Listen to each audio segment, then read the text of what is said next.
Shalom, jemaat yang dikasihi Tuhan.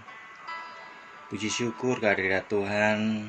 Senang sekali rasanya saya pribadi bisa menjumpai saudara-saudara yang terkasih di dalam Tuhan dalam renungan hari ini.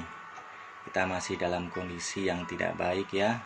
Ada wabah COVID-19, tapi tetap kita harus bersukacita. Kita masih diberikan waktu dan kesempatan untuk merenungkan sebagian dari firman Tuhan.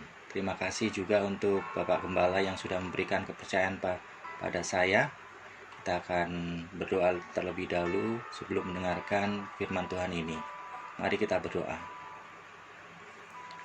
Terima kasih Tuhan Yesus atas penyertaan dan kasih setia Tuhan di tengah-tengah wabah COVID-19 ini. Tuhan Yesus, kami masih diberikan waktu untuk bersama-sama merenungkan kebenaran firman Tuhan. Tolong berkati setiap kami Tuhan Yesus yang menyampaikan maupun yang mendengarkannya, semua menjadi pelaku-pelaku firman. Hanya di dalam nama Tuhan Yesus kami berdoa. Haleluya, amin. Saudara-saudara yang terkasih di dalam Tuhan, kali ini kita akan berbicara tentang kesetiaan Allah.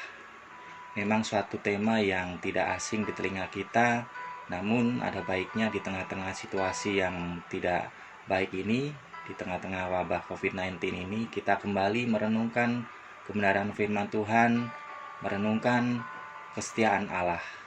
Ya, saudara-saudara yang terkasih, kalau kita ditanya apa arti setia, ya, definisi dari setia, mungkin jawabannya akan beragam ya. Saya akan mengambil dari Kamus Bahasa Indonesia. Ini yang saya temukan. Arti setia ada 3. Yang pertama, setia berarti patuh atau taat. Yang kedua, setia berarti tetap dan teguh hati dalam persahabatan. Yang ketiga, setia berarti berpegang teguh pada pendirian atau janji. Saudara-saudara, kesetiaan adalah cerminan integritas pribadi yang kuat. Pribadi yang dapat diandalkan dan dapat dipercaya, itu kesetiaan. Kesetiaan adalah salah satu integritas karakter Allah. Di dalam kesetiaan Allah ada kasih, ada pemeliharaan, ada penyertaannya yang sempurna. Saudara-saudara yang terkasih di dalam Tuhan, kita akan belajar sekarang mengenai kesetiaan Allah. Di bagian mana Allah demikian setia terhadap kita, terhadap orang percaya. Kesetiaan Allah yang pertama adalah kesetiaan Allah terhadap janjinya. Saudara-saudara, bila kita memperhatikan sejarah Israel, jelas bahwa umat Israel adalah umat yang tidak setia. Tingkah laku mereka mengecewakan. Ya, kita bisa lihat itu ya dalam perjalanan bangsa Israel. Iman mereka sering tidak bisa bertahan ketika menghadapi godaan. Sekalipun demikian, kesetiaan Allah tidak terpengaruh oleh kesetiaan atau ketidaksetiaan lebih tepatnya umat Israel. Tindakan Allah didasarkan oleh kesetiaannya terhadap janjinya yang telah Dia sampaikan kepada Abraham, Ishak, Yakub, serta Daud. Maka ada sebutan ya, Allah Abraham, Ishak, dan Daud. Apabila dasar tindakan Allah adalah kesetiaan umatnya, saudara-saudara sekalian, pastilah Allah telah meninggalkan kita. Ya kan, berapa banyak pelanggaran atau ketidaksetiaan yang sudah kita lakukan. Ya. Dalam Mazmur 12 ayat 7-8 tertulis di situ, janji Tuhan adalah janji yang murni, bagaikan perak yang teruji, 7 kali dimurnikan dalam dapur peleburan di tanah. Engkau Tuhan yang akan menepatinya. Engkau akan menjaga kami senantiasa terhadap angkatan ini. Jelas, Tuhan setia pada janjinya. Saudara-saudara, begitu banyak ayat-ayat dalam Alkitab yang berisikan janji-janji dari Allah. Dan semuanya Allah tepati. Namun permasalahannya ya, seringkali kita tidak sabar pada pemenuhan janji Allah tersebut. Benar enggak? Saya pribadi demikian, saudara-saudara. Kita sering memaksakan waktu kita, padahal waktu kita itu tidak sama dengan waktu Tuhan. Waktu Tuhan itu berbeda, ya. Tapi tetap kita pegang, saudara-saudara, di dalam Bilangan 23 ayat 19. Allah bukanlah manusia sehingga ia berdusta, bukan anak manusia sehingga ia menyesal. Masakan ia berfirman dan tidak melakukannya, atau berbicara dan tidak menepatinya. Ini sebuah firman yang menguatkan kita bersama, saudara-saudara, bahwa kesetiaan Allah itu akan ditunjukkan pada janji-janji, penepatan janji-janjinya itu, ya. Kesetiaan Allah yang kedua, kita bisa lihat kesetiaan Allah di dalam persekutuan dengan Yesus Kristus. Saudara-saudara yang terkasih di dalam Tuhan, kehadiran Yesus di dunia ini untuk menggenapkan kehendak Bapa juga menunjukkan ini yang harus kita teladani. Ini adalah kesetiaan Allah. Yesus membuktikan kesetiaannya menanggung segala beban dosa kita sampai mati. Luar biasa, ya. Seorang yang tidak berdosa menanggung orang-orang yang berdosa. Tanpa itu, saudara-saudara, mustahil kita bisa menikmati hadirat Tuhan hari ini. Mustahil kita bisa datang, ya, tatap muka dengan Tuhan, dengan Allah sendiri.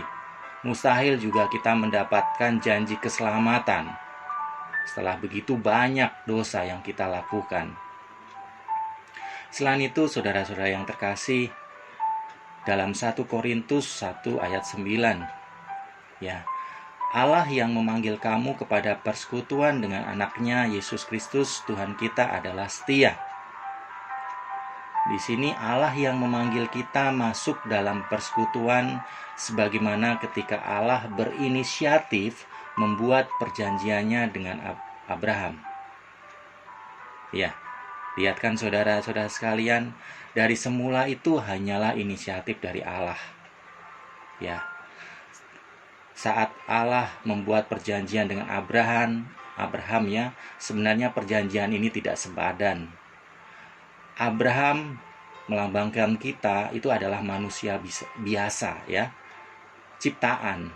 Membuat perjanjian dengan pencipta itu adalah hal yang tidak sepadan, tidak equal, tidak sama. Dan inisiatifnya itu dari pencipta.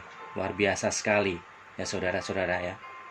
Di sini di dalam ayat 1 Korintus 1 ayat 9 ini itu berbicara tentang persekutuan dengan anaknya Yesus Kristus. Berbicara tentang persekutuan itu berbicara tentang relasi atau hubungan yang intim atau akrab. Dan persekutuan di sini bukanlah persekutuan sembarangan, karena status kita adalah mempelai Kristus. Persekutuan dengan Kristus berarti menjalin relasi yang intim dengan Yesus, relasi yang dekat, relasi yang akrab. Dan saudara-saudara, dalam relasi ini perlu namanya kesetiaan. Dan Yesus telah membuktikannya. Ya, dalam relasi dengan Yesus ini, Tuhan mengajak kita sebagai mempelainya tidak hanya memandang kehidupan yang sekarang ini, tetapi ke arah kekekalan. Jadi seharusnya kesetiaan itu juga tiada batasnya. Yesus sudah menunjukkannya dengan pengorbanannya di kayu salib, ya, dengan karya keselamatannya. Ya, itu adalah kesetiaan Allah dalam persekutuan di dalam Yesus Kristus. Kesetiaan Allah yang ketiga, saudara-saudara yang terkasih di dalam Tuhan, kita belajar tentang kesetiaan Allah di dalam kehadiran Roh Kudus.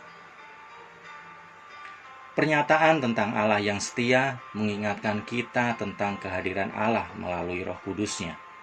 Benar tidak, saudara-saudara? Allah menjalin relasi dengan kita dalam persekutuan dengan Yesus Kristus, tetapi Allah tidak membiarkan kita sampai di situ saja, tetapi Dia memberikan Roh Kudus-Nya kepada kita. Untuk apa? Agar Roh Kudus tersebut mengajar, mengingatkan, menuntun, membimbing, dan mengarahkan kita dalam setiap langkah hidup kita. Ya, dalam 2 Tesalonika 3 ayat 3 dikatakan, tetapi Tuhan adalah setia. Ia akan menguatkan hatimu dan memelihara kamu terhadap yang jahat. Ini adalah peran Roh Kudus tadi ya, yang berperan sangat penting dalam kesetiaan Allah itu untuk mengajar, mengingatkan, menuntun, membimbing, dan mengarahkan kita dalam setiap tindakan di dalam hidup kita ini. Jadi saudara-saudara yang terkasih di dalam Tuhan, jelas sekali ya, kesetiaan Allah itu tanpa akhir dan tanpa batasnya. Bisa dikatakan kesetiaan Allah itu dari kekekalan sampai kekekalan. Pertanyaan bagi kita, apakah saya atau apakah kita sudah setia seperti yang Allah tunjukkan? Melalui renungan pada hari ini, saudara-saudara yang terkasih di dalam Tuhan, saya mengajak saudara-saudara untuk merenungkan kembali atau mengingat kembali kesetiaan Allah, sehingga kita tidak terpengaruh oleh situasi sekarang ini, dan kita tetap memiliki iman pengharapan pada Allah, dan mengingat bahwa Allah itu setia dan terus menjaga kita. Dalam kesetiaan Allah pasti ada kasih. Dalam kesetiaan Allah pasti ada penyertaannya. Dalam kesetiaan Allah ada pemeliharaannya. Mari kita merenungkan kembali, mengingat kembali. Saya juga mengajak kita sama-sama berefleksi. Apakah kita juga sudah setia seperti yang kesetiaan Allah pada kita? Apabila masih ada dosa, saya mengaku, saudara-saudara yang terkasih, saya masih juga ada dalam ketidaksetiaan. Apabila kita masih ada dalam ketidaksetiaan ini atau perilaku serong, mari kita bersama-sama memohon ampun. Dan kita semua percaya bahwa Allah itu adalah Allah yang panjang sabar dan pasti mengampuni setiap pelanggaran dan dosa kita apabila kita memohon ampun, meminta ampun, mendasarinya dengan tulus ikhlas dan pertobatan. Dan terakhir saya mengajak kita semua saudara-saudara yang terkasih, mari kita terus meminta atau memohon bimbingan Roh Kudus untuk terus menguatkan kita setiap harinya. Karena keadaan sekarang tidak menentu, kita harus terus dikuatkan oleh Roh Kudus.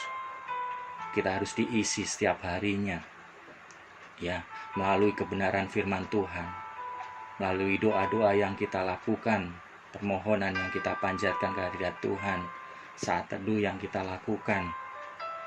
Biarlah Roh Kudus membimbing kita, ya, menyertai kita. Biarlah Roh Kudus itu mengajar, mengingatkan, menuntun, membimbing, dan mengarahkan kita dalam setiap langkah hidup kita. Demikianlah firman Tuhan. Semoga memberkati firman Tuhan pada hari ini. Marilah kita bersama-sama mengingat dan merenungkan kembali kesetiaan Allah akan janjinya, kesetiaan Allah akan persekutuan di dalam Yesus Kristus, kesetiaan Allah yang Ia tunjukkan dengan kehadiran Roh Kudus. Kita akan berdoa. Mari kita berdoa. Tuhan Yesus, kami mengucap syukur Tuhan atas penyertaan dan kasih setia Tuhan pada kami. Tuhan Yesus, kami menyadari kesetiaan Allah itu tiada batasnya. Kesetiaan Allah itu identik dengan kasih Allah. Dalam kesetiaan Allah juga ada pemeliharaan Allah. Ampunilah kami Tuhan Yesus bila kami terpengaruh oleh keadaan sekarang, sehingga kami menyandarkan diri kami pada hal-hal di luar Tuhan, sehingga kami tidak melihat lagi kesetiaan Allah itu. Ampuni ketidaksetiaan kami Tuhan, ampuni keberdosaan kami. Biarlah Roh Kudus memampukan kami terus Tuhan untuk bisa memahami kehendak Tuhan setiap hari. Menguatkan kami Tuhan, mengajar kami Tuhan, membimbing kami Tuhan, dan sekaligus mengarahkan hidup kami supaya sesuai dengan rencana Tuhan. Bimbing kami Tuhan, bimbing kami Roh Kudus. Hanya di dalam nama Tuhan Yesus kami berdoa. Haleluya. Amin.